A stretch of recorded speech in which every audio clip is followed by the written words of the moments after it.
guys, ituturo ko nga pala sa inyo kung paano mag-apply sa acquired asset ng Pag-ibig. So, watch na! Para sa procedure, po muna tayo. So, kung paano tayo mag-search sa Pag-ibig acquired asset at kung ano na ang website, ilalagay ko siya down below. Diba? So, let's start! Ayan, punta ka lang sa Google and then i-type mo yung acquired asset ni Pag-ibig. Ayan. So, wait mo lang yan. And then, yan, makikita mo yan. Nandyan yung housing loan for the calculator. So, makikita mo dyan kung ano yung pwede mong income na pasok sa'yo dun sa bidding mo. Pero pag hindi mo kaya ng basic salary mo, pwede ka naman magkaroon ng co-borrower para hindi ka magbayad ng equity. So, ayun, pagka gusto mong mag-check ng bahay sa Pag-ibig, ito yung list of properties for sale. So, i-click mo lang yan. And then, sa auction ng Pag-ibig, meron yan dyang tatlong option yan. Yung isa, first auction, second auction, and then negotiated sales. Itong property with no discount na first auction, wala yan siyang discount nga yun. Yan yung bago pa lang nakaka-foreclose. So, hindi pa siya napagpilian. Ngayon, itong sa 30 discount naman second auction, yan yung mga hindi nakuha dito sa first auction. So, napagpilian na siya. Kadalasan dyan, yung mga umaayaw yung occupy or kaya yung sobrang sira na unoccupied na bahay. So, yun, meron kasi yung mga occupied na yung mga old owner matatapang, yung gagalit, or kaya meron naman na sinasabi nila na a-applyan nila, kaya hindi nila, kaya wag na nilang kunin. And then, ito naman yung properties up to 45 discount, negotiated sale. Ito, yung pag nanalo ka nito sa bidding, may 1K lang yung reservation mo. So, yung iba dito na yung pinagpipilian nila pagka hindi mo kaya. Kasi itong first auction na to, meron niyang 5% na bid bonds once na manalo ka sa bidding. So, ayan, pareha. Same lang din sa second na auction. So, first thing natin, ayan. For example, itong properties with no discount first auction natin. Yan, meron yun dyan Bacolod, sa Cebu, kung saan yung area mo na gusto mong magkabahay ka. Ako, tinitingnan ko lagi, yan, si NCR. So, ngayon meron niyang January 15 to 19. Bali, tapos na yan. Ito, January 29 to February 2. So, ito yung titingnan natin dyan. Click mo lang yung C-list. And then, yan. Yun. So, download mo lang. Yan. Pag na-download na yan, ayun. Yan. Ilagay mo lang dyan. Oh. Ayan. Invitation to bid. So, ayan yung transient na ilalagay mo. Pag dun sa form yung SPP, ayan kung saan yung area, tapos kung kailan yung opening no yung bid box na yun. So, February 6 siya mag-open. So, ayan. Tapos naka-ano rin naman dito yung general guidelines kung ano yung gagawin mo. So, ayan. Dali sa Ano? Skin lang yan. Pero ano? Skin lang yan. more interested. 15 pesos lang yan. Ito, maaraw. So, ayan. So, laging may warning si Pag-ibig ng as is where is. Wala. So, ayan. Ayan, interested to bid, syempre. Ayan, may tatlo kayong pwede yung padalan dyan. Sa Laguna, Dasmariñas, and then sa Mandaluyong at saka sa Ayala Mall. So, ayan yung acceptance nila is 10 a.m. to 5 p.m. sa Ayala Mall, 8:30 a.m. to 4 p.m. naman sa Mandaluyong, and then ganun din naman sa Cavite tsaka sa San Pedro. Ayan yung mga guidelines. So, babasahin mo lang yan siya. Yan, kadalasan lang naman yung mga pinapasa ditong requirements is valid ID tsaka COIT, and then yung form nila na pipill upan mo. So, ayan, pag nakita mo yan, ayan, yan yung mga nakasort yan by type nung property. So, meron yung condominium, tapos nandyan yung mga area na gusto mo. And then, meron ding lot. Ayan. Ako kasi, ang lagi kong target is San Mateo. Si San Mateo ang tinatarget ko lagi na. Ito. Yan. Ang importante dyan na ilalagay mo doon sa form na pipilapan mo. Address, itong property number, and then property number, and then yung offer bid mo. So, pag nakikita mo yan, minimum bid, for example yan, 186. So, kailangan mas mataas sa 186,300. Hindi ka pwedeng bumaba dun.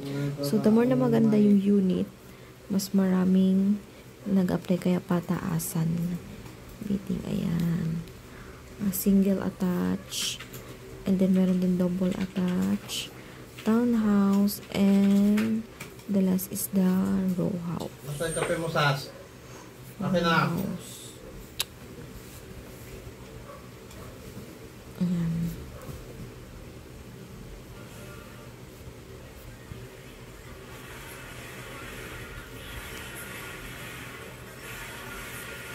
Adoptex pala, tapos Quadrex.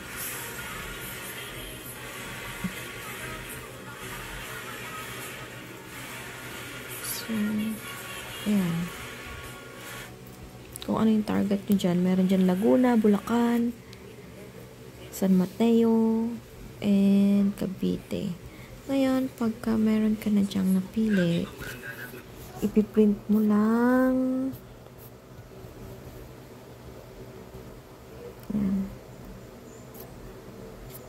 Ayan. Pag individual, hindi ko na kailangan kumuha ng agent. So, ganito na gagawin nyo kayo na magpasa doon. Ayan. Wait lang.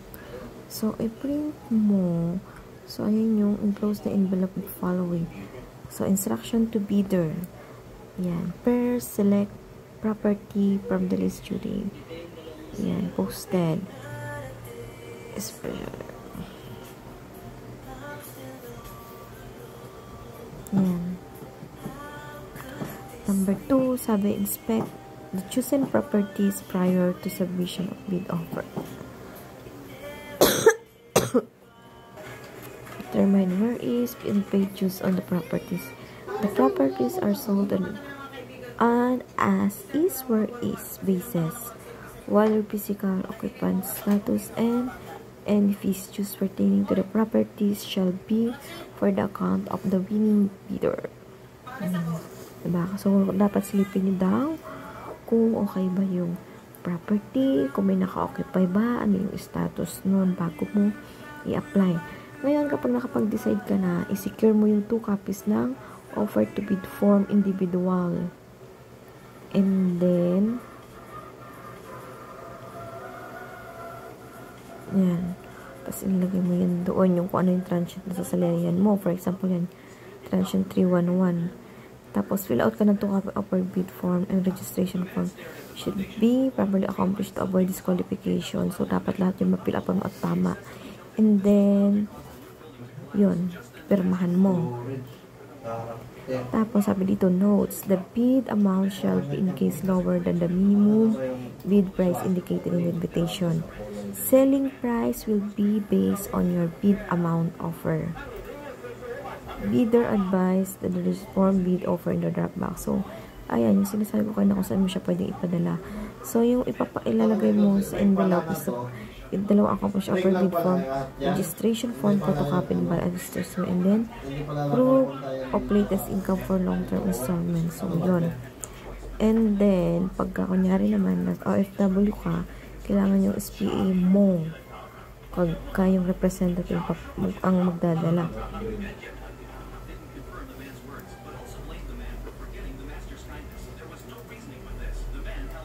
Ayan. So, ito yung ipiprint mo. Print mo mula dito sa instruction bidder guidelines. And then, ayan. Pirma ka dyan. Ito yung pifill upan mo. So, ayan. Pag pinil upan mo yan dito sa vision mo, kailangan mo isasubmit. And then, dito ka ng transient. For example, 311. Bidder name mo, pangalan mo. And then, yung birth. Ayan. Fill up mo yung dalawa kasi itong isang form ipapasok yan. Sa envelope ito is ihuhulog mo sa Dropbox. Ito, yung sa envelope kasama rin itong offer bid mo. So, dapat hindi ka nagkakamali dito kasi pwede ka ma-disqualify. Yan, ilagay mo dito yung address. Kung ano yung naka-indicate doon sa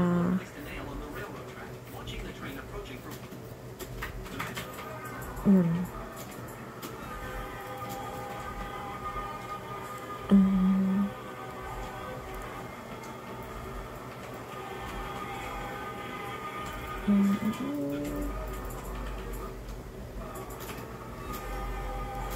So, ngayon, sa Ayala Naples na i-open. So, yun yung ilalagay mo dito. So, February 6, and then sa Ayala na address, then location ng property mo. Lagay mo yung complete na property, tas property number. Yan, wag mo lang kakalimutan. Tapos, magkano yung bid offer mo. For example, 1 million. Dapat mas mataas mo sa 1 million. Kaya puntahan mo kung gustong-gusto mo talagang area. So, tingnan mo rin kung ano magkano na yung per square meter doon ng lahat ng kung may bahay. Search ka rin sa Google para at least may idea ka din. So, ngayon, pag feeling mo na gustong-gusto mo talaga yung area, puntahan mo to.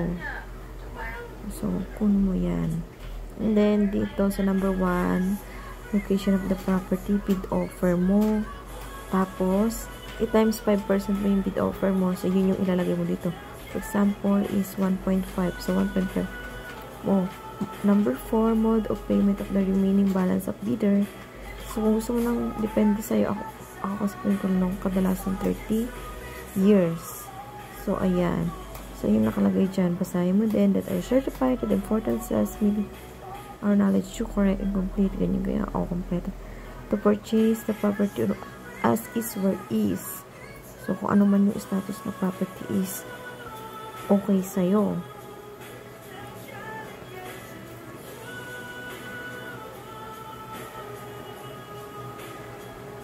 So, yun. Pwede mo siya bayaran ng cash yung ano or manager check. Kapag ilipanas mo kung gano'n.